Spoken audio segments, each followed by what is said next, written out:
It's day 2 of social isolation. I've already eaten Bullard. He tasted like Fruit Loops. It was like the weirdest thing. I don't know. Anywho, how about we read chapter 8 for this week? Now, here's what I'm going to do. We're going to finish reading chapter 8 today. I'm going to include a quiz over 5, 6, 7, and 8 in your email that I'm sending you. I will also include a link of me reading that quiz aloud in case you like to have the quiz read aloud to you. Now, you have the rest of the week to complete that quiz. So let's recap what you have to do for this week. Chapter 7, which there's a video on YouTube of me reading it. Chapter 8, which I'm making right now. And then you have to complete your quiz by Friday. You have plenty of time, and I know that this crap is all completely overwhelming for you guys. And it's overwhelming for me too. But we can get through it, and we can get it done, and we can do well on it. Now, I guess you guys want to start reading chapter 8? Should we start reading chapter 8? Let me put a little bit of stress lotion on first, because I'm stressed. Aren't we all stressed? Also, I think we can also all agree that isn't Sarah just the worst? I mean, that was for you, Sarah. Making everything normal-ish. Okay. Oh, man, I hope your parents cannot hear these videos. They're like, this guy teaches you English? He must be out of his mind. So, let's look at chapter 8. This one's entitled Alaska. And I shall remove the glasses and read this to you. It may, after all, be the bad habit of creative talents to invest themselves in pathological extremes that yield remarkable insights, but no durable way of life for those who cannot translate their psychic wounds into the significant art or thought. Theodore Roszak, In Search of the Miraculous. We have in America the big two-hearted river tradition, taking your wounds to the wilderness for a cure, a conversion, a rest, or whatever. And as in the Hemingway story, if your wounds aren't too bad, it works. But this isn't Michigan, or Faulkner's Big Woods in Mississippi for that matter. This is Alaska. Edward Hoagland. When McCandless turned up dead in Alaska and the perplexing circumstances of his demise were reported in the news media, many people concluded that the boy must have been mentally disturbed. The article about McCandless and Outside generated a large volume of mail, and not a few of the letters heaped opprobrium on McCandless, and on me as well, the author of the story, for glorifying what some thought was a foolish, pointless death.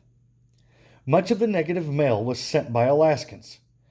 Alex is a nut in my book, wrote a resident of Healy, the hamlet at the head of the Stampede Trail. The author describes a man who has given away a small fortune, forsaken a loving family, and abandoned his car, watch, and map, and burned the last of his money before traipsing off into the wilderness of west of Healy. Personally, I see nothing positive at all about McCandless's lifestyle or the wilderness doctrine, scolded another correspondent. Entering the wilderness purposely ill-prepared and surviving a near-death experience does not make you a better human. It just makes you damn lucky. One reader of the Outside piece wondered, why would anyone intending to live off the land for a few months forget Boy Scout rule number 1, be prepared? Why would any son cause his parents and family such permanent and perplexing pain? Krakauer is a kook if he doesn't think Chris Alexander Supertramp McCandless was a kook. Opinion one man from North Pole, Alaska. McCandless has already gone over the edge and just happened to hit the bottom in Alaska. The most strident criticism came in the form of a dense multi-page epistle from Ambler, a tiny Inuit village on the Koobook River north of the Arctic Circle. The author was a white writer and a school teacher formerly from Washington, D.C. named Nick Jans, warning that it was 1 a.m. and he was well into a bottle of Seagram's. Jan let fly. Over the past 15 years, I've run into several McCandless types out in the country. Same story. Idealistic, energetic young guys who overestimated themselves and underestimated the country and ended up in trouble. McCandless was hardly unique. There's quite a few of these guys hanging around the state, so much alike that they're almost a collective cliche. The only difference is that McCandless ended up dead, with the story of his dumbassedness splashed across the media. Jack London got it right to build a fire. McCandless is, finally, just a pale 20th century burlesque of London's protagonist who freezes because he ignores the advice and commits big-time hubris. Hubris means like an over-exaggerated feeling of self-confidence. His ignorance, which could have been cured by a USGS quadrant and a Boy Scout manual, is what killed him. And while I feel for his parents, I have no sympathy for him. Such willful ignorance amounts to disrespect for the land, paradoxically demonstrates the same sort of arrogance that resulted in the Exxon Valdez spill. Just another case of underprepared, overconfident men bumbling around and about there and screwing up because they lack the requisite humility. It's all a matter of degree. McCandless contrived asceticism and pseudo-literary stance compound rather than to reduce the fault. McCandless's postcards, notes, and journals read like the works of an above-average, somewhat histrionic high school kid. Or am I missing something? This guy did not have a lot of good things to say about McCandless. The prevailing Alaska wisdom held that McCandless was simply one more dreamy half-cocked greenhorn who went into the country expecting to find answers to all of his problems and instead found only mosquitoes and a lonely death. Dozens of marginal characters have marched off into the Alaska woods over the years, never to reappear. A few have lodged firmly in the state's collective memory. There was the countercultural idealist who passed through the village of Tanana in the early 1970s, announcing that he intended to spend the rest of his life communing with nature. In midwinter, a field biologist discovered all of his belongings, 2 rifles, camping gear, a diary filled with incoherent ranting about truth and beauty, and a recondite ecological theory in an empty cabin near Tofte, and an interior filled with drifted snow. No trace of the young man was ever found. A few years later, there was a Vietnam vet who built a cabin on the Black River east of Chalkasitik. I am going to screw up some of these Native American and Inuit words, but I'll do my best. To get away from people, and by February he'd run out of food and starved, apparently without making any attempt to save himself, despite the fact that there was another cabin stocked with meat just 3 miles downstream. Writing about his death, Edward Hoagland observed that Alaska is not the best site in the world for eremitic experiments or peace-loving theatrics. And then there was the wayward genius I bumped into on the shore of Prince William Sound in 1981. I was camped in the woods outside of Cordova, Alaska, trying in vain to find work as a deckhand on a seine boat, biding my time until the Department of Fish and Game announced their first opener, the start of the commercial salmon season. One rainy afternoon while walking into town, I crossed paths with an unkempt, agitated man who appeared to be about 40. He wore a bush-like black beard and shoulder-length hair, which he kept out of his face with his headband, made from a filthy nylon strap. He was walking towards me at a brisk clip, hunched beneath a considerable weight of a 6-foot log balanced on one shoulder. I said hello as he approached. He mumbled a reply, and we paused to chat in the drizzle. I didn't ask him why he was carrying the sodden log into the forest, where there seemed to be plenty of logs already. After a few minutes spent exchanging earnest banalities, we went our separate ways. From our brief conversation, I deduced that I had just met the celebrated eccentric who the locals call the mayor of Hippie Cove, of reference to a bright tidewater north of town that was a magnet for long-haired transients near which the mayor had been living for some years. Most of the residents of Hippie Cove were like me, summer squatters, who had come to Cordova in the hopes of scoring high-paying fishing jobs, or, failing that, to find work in the salmon canneries. but the mayor was different. His real name was Gene Rossellini.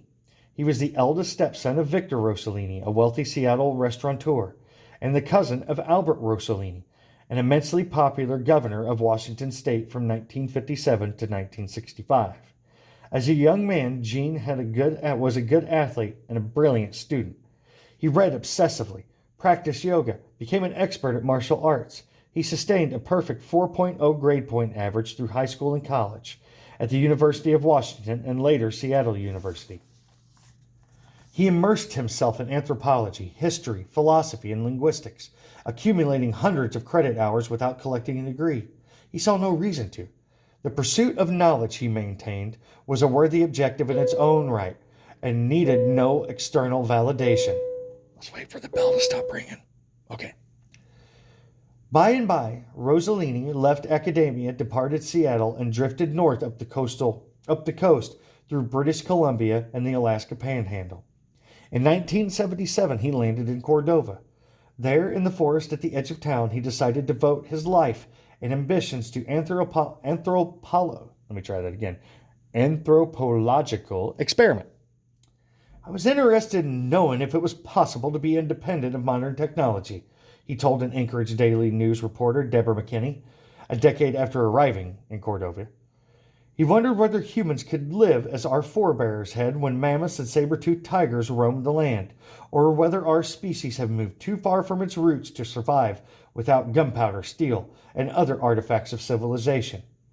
With obsessive attention to detail that characterized his brand of dogged genius, Rossellini purged his life of all but the most primitive tools, which he fashioned from native materials with his own hands. He became convinced that humans had developed into progressively inferior beings, McKinney explains, and it was his goal to return to the natural state. He was forever experimenting with different eras, Roman times, the Iron Age, the Bronze Age. By the end, his lifestyle had elements of the Neolithic. He dined on roots and berries and seaweed, hunted game with spears and snares, dressed as ragged, endured the bitter winters. He seemed to relish the hardship. His home above Hippie Cove was a windowless hovel, which he built without benefit of saw or axe. He'd spend days, says McKinney, grinding his way through a log with a sharp stone.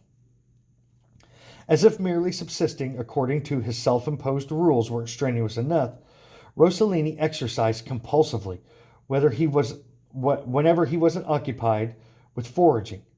He filled his days with calisthenics, weightlifting, and running, often with a load of rocks on his back. During one apparent typical summer, he reported covering an average of 18 miles daily. Rossellini's experiment stretched on for more than a decade, but eventually he felt the question that inspired it had been answered. In a letter to a friend, he wrote, "I began my adult life with the hypothesis that it would be possible to become a Stone Age native. For over 30 years, I programmed and conditioned myself to this end. In the last 10 of it, I would say I realistically experienced the physical, mental, and emotional reality of the Stone Age. But to borrow a Buddhist phrase, eventually came a setting face to face with pure reality. I learned that it is not possible for human beings as we know them to live off the land." Let's wait for the bell. Allie, shut up. Rossellini appeared to accept the failure of his hypothesis with equanimity. At the age of 49, he cheerfully announced that he had recast his goals and next intended to walk around the world living out of my backpack. I want to cover 18 to 27 miles a day, 7 days a week, 365 days a year. The trip never got off the ground. In November of 1991, Rossellini was discovered lying face down on the floor of his shack with a knife through his heart. The coroner determined that the fatal wound was self-inflicted, and there was no suicide note. Rossellini left no hint as why he decided to end his life, then and in that manner. In all likelihood, no one will ever know. Rossellini's death and the story of his outlandish existence made the front page of the Anchorage Daily News. The travails of John Mullen Waterman, however, attracted less attention.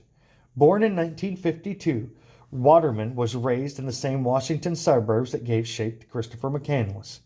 His father, Guy Waterman, is a musician and a freelance writer who, among other claims to modest fame, authored speeches for presidents, ex-presidents, and other prominent Washington politicians. Waterman Pierre also happens to be an expert mountaineer who taught his three sons to climb at an early age. John, the middle son, went rock climbing for the first time at 13. He was a natural. John headed to the crags at every opportunity and trained obsessively when he couldn't climb. He cranked out 400 push-ups every day and walked 2.5 miles to school fast. After walking home in the afternoon, he touched the front door and head back to school for a second round trip. In 1969, as a 16-year-old, John climbed Mount McKinley, which he called Denali, as most Alaskans do, preferring the peak's Athabascan name, which actually it's called Denali now. It's not called Mount McKinley anymore. He became the third youngest person to stand atop the highest landform on the continent. Over the next few years, he pulled off even more impressive ascents into Alaska, Canada, and Europe. And by the time he enrolled in the University of Alaska at Fairbanks in 1973, Waterman had established a reputation as being one of the most promising young alpinists in North America. Waterman was a small person, barely 5 feet 3 inches tall, with an elfin face and a sinewy, inexhaustible physique of a gymnast. Acquaintances remember him as a socially awkward man-child with an outrageous sense of humor and a squirrely, almost manic-depressive personality. Oh, that hits a little close to home. When I first met John, says James Brady, a fellow climber and college friend, he was prancing across campus in a long black cape with the blue Elton John type glasses that had stars between the lenses. He carried around a cheap guitar held together with masking tape and would serenade anybody who'd listen with the long, off-key songs about his adventures. Fairbanks always attracted a lot of weird characters, but he was wacky even by Fairbanks standards. Yeah, John was out there. A lot of people didn't know how to handle him. It's not difficult to imagine plausible causes for Waterman's instability. His parents, Guy and Emily Waterman, divorced when he was a teen, and Guy, according to a source close to the family, essentially abandoned his sons following divorce. He would have nothing more to do with the boys, and it crippled John badly. Not long after their parents split up, John and his older brother Bill went to visit their father, but Guy refused to see them. Shortly after that, John and Bill went to Fairbanks to live with an uncle. At one point while they were up there, John got very excited because he had heard that his father was coming to Alaska to climb. But when John arrived in the state, he never took the trouble to see his son, or when Guy arrived in the state, he never took the trouble to see his sons. He came and went without even bothering to visit, and it broke John's heart. Bill, with whom John had an extremely close relationship, lost a leg as a teenager trying to hop a freight train. In 1973, Bill posted an enigmatic letter alluding vaguely to plans of an extended trip and then disappeared without a trace. To this day, nobody knows what became of him. And after John learned to climb, 8 of his intimates and climbing partners were killed in accidents or committed suicide. It's not much of a stretch to posit that this rash of misfortune dealt a serious blow to Waterman's young psyche. In 1978, Waterman embarked on his most astounding expedition, a solo ascent of Mount Hunter's southeast spur, an unclimbed route that had previously defeated 3 teams of elite mountaineers. Writing about the feat in Climbing magazine, the journalist Glenn Randall reported that Waterman described his companions on the climb as the wind, the snow, and death. Cornices of airy and moraine jutted over the voids a mile deep. The vertical ice walls were as crumbly as a bucket of ice cubes half thawed then frozen. They led to ridges so narrow and steep on both sides that straddling was the easiest solution. At times, the pain and the loneliness overwhelmed him, and he broke down and cried. After 81 days of exhausting, extremely hazardous climbing, Waterman reached the 14,573-foot summit of Hunter, which rises in the Alaska Range immediately south of Denali. Another 9 weeks were required to make the only slightly less harrowing descent. In total, Waterman spent 145 days alone on the mountain. When he got back to civilization, flat broke, he borrowed $20 from Cliff Hudson, a bush pilot who'd flown him out to the mountains, and returned to Fairbanks, where the only work he could find was washing dishes. Waterman was nevertheless hailed as a hero by a small fraternity of Fairbanks climbers. He gave a public slideshow of the Hunter ascent that Brady calls unforgettable. It was an incredible performance, completely uninhibited. He poured out all of his thoughts and feelings, his fear of failure, his fear of death. It was like you were there with him. In the months following the epic deed, though, Waterman discovered that instead of putting his demons to rest, success had merely agitated them. Waterman's mind began to unravel. John was very self-critical, always analyzing himself, Brady recalls, and he'd always been kind of compulsive. He used to carry around a stack of clipboards and notepads, and he'd take copious notes, creating a complete record of everything he did during the course of each day. I remember running into him once down in downtown Fairbanks. As I walked up, he got out a clipboard, logged in the time that he saw me, and recorded what our conversation was about, which wasn't much at all. His notes on our meeting were 3 or 4 pages down, behind all the other stuff that he had already scribbled that day. Somewhere, he must have had piles and piles and piles of notes like that. I'm sure it would have made sense to no one except for John. Soon thereafter, Waterman ran for the local school board on a platform of promoting unrestricted sex for students and the legalization of hallucinogenic drugs. He lost the election to nobody's surprise to save his own, but immediately launched another political campaign, this time for the presidency of the United States. He ran under the banner of Feed the Starving Party, the main priority of which to ensure that nobody on the planet died of hunger.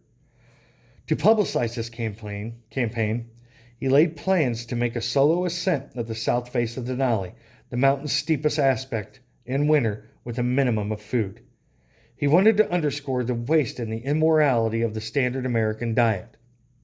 As part of his training regimen for the climb, he immersed himself in bathtubs full of ice. Waterman flew to Kalalunta Glacier on December 1978 to begin the ascent, but called it off after only 14 days. "Take me home," he reportedly told his bush pilot. "I don't want to die." 2 months later, however, he prepared for a second attempt. But in Talkeetna, a village south of Denali, that is the point of embarkation for most mountaineering expeditions into the Alaska Range. The cabin he was staying in caught fire and burned to rubble, incinerating both his equipment and the voluminous accumulation of notes, poetry, and personal journals that he regarded as his life's work. Waterman was completely unhelmed by the loss. A day after the fire, he committed himself to the Anchorage Psychiatric Institute, but left after 2 weeks, convinced that there was a conspiracy afoot to put him away permanently. Then, in the winter of 1981, he launched yet another solo attempt of Denali.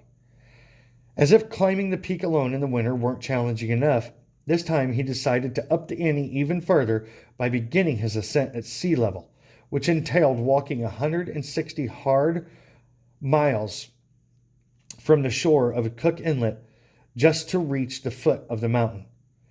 He started plodding north from the Tidewater in February, but his enthusiasm fizzled on the lower reaches of the Ruth Glacier, still 30 miles from the peak. So he aborted the attempt and retreated to Talkeetna. In March, however, he mustered his resolve once more and resumed his lonely trek.